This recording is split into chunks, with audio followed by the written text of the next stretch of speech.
Yun, doon na nag-umpisa yun. Doon na yun, parang nagkakaano na. Eh ako naman, nahalata ako si Noel Coronel.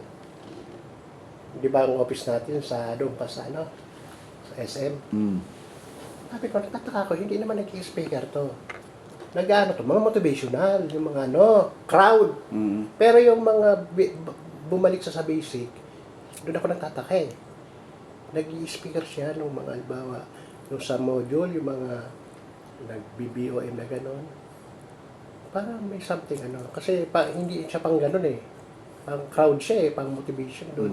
Yun na yung kanya. Kasi noon nga, hindi mo makikita siya talaga. Kung basta ano, pang pinali siya yung mga gano'n. Tapos parang sabi ko, pag nag-ano, parang malungkot. Hindi mo maitatago yung malungkot yung mga ano niya. Kasi lalabas talaga yung ano mo. Yung, may something talaga. Parang depressed siya. Yung pala yun. Tapos nung nakikita kami sa ano, iba na. Hindi nga kami nabate eh. Nung aksidente na ano, iba na yung company na ano. Nakasakay ko na ano. Ba't na, alam ko may sakit, ba't naglalakad? So hindi ako na ano, kasi naawa kasi every time sa travel, di ba? Kasama lagi siya. Ba't na yun, lagi may kuha ko sa kanya. Kasi sa mga... Nakaka-inspire talaga. Nakaka-inspire. Lahat, halos, pag binabalik ko nga yung ano, parang flashback memory. Itong kasama ko sa mga leader. Lagi may kuha kami noon. Sa Palawan, dito sa Cebu, doon sa, di ba, sa plantation, eh? Ganon, sa Caribbean, sa cruise, mga ganon. Makuha kami ganon. Tapos, syempre, inaano natin yung mga great leader na, kung saan mo, malaking ano natin sa kanila. Paghanga. O kasi nakikiano natin sa YouTube, mga ganon. Ito, napaka-humble na yung pinagalingan. Humble, kaya pinagpapala yung mga ganon. So, ako awa yung ano eh, hindi sa yung parang nag-judge ka sa isang tao na gano'n. So, may naano ng problema. Parang makita kami ni ano, ni Pagyan, Marie. Kasi di ba, doon ako bumibili din ng ano, kwento siya.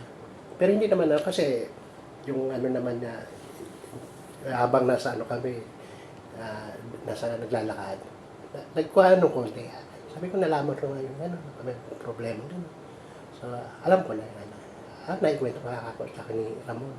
Ramon rin na nagmamaga ng ano rin nila yun eh, na yung inaanak.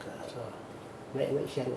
Pero hindi naman. Ako, pag-pray na lang natin, ano, kasi may mga times na marating mga challenge talaga. Ano, yung simbat Yabama, ano, kasi nakasama mo naman na ano. So, ang importante dito, hindi natin huhusgahan talaga yung tao. Kasi hindi mo alam yung ano niyan eh, di ba? Tsaka yung plano ng Diyos para sa kanya. Oo. Yun, hindi mo pwede pangunahan yun eh. Mga instances na na gano'n. mag-ano tayo no, yung simpat ka na ano. Ang ano doon, ipag-pray nga natin para naman kung sakasakaling ano.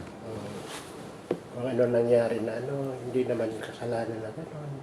May mga bagay-bagay na ano eh. Ang iba kasi, nanghuhusga agad. So, yun hindi nila alam yung simula ng problema. Sino ba tayo para mag-ano? Panghusga. Wala tayong karapatan as long as hindi nga. Wala tayong karapatan. So, ang ano lang doon, yung siyempre, may mga, pag dumarating sa buhay natin, minsan mga ganyang pagsubok yan eh. Na kahit sino pwede anuhan yan. Tamaan. Mangyari yan, di ba? Tamaan. So, sa atin, tayo, at pag dumating man, at least, alam na natin, napaghandaan natin. Tapos kung mayroon man tayong ano, ang tanging may ano lang natin, yung sympathy, tapos yung mag-ano tayo, yung parang matulungan natin sa through prayer. Yun lang naman ang magagawa natin kasi hindi naman tayo pwede manghimasok sa problema. Hindi tayo mag-ano. So, ano nga lang, dahil nga sa mga kwento, nagkaroon ng negative na impact. Yan diiksin nga, domino kasi to. Domino effect. Pag sinabi nito na ganito, kalat yun. Ngayon, magkaiba-iba na ang dugsong nun.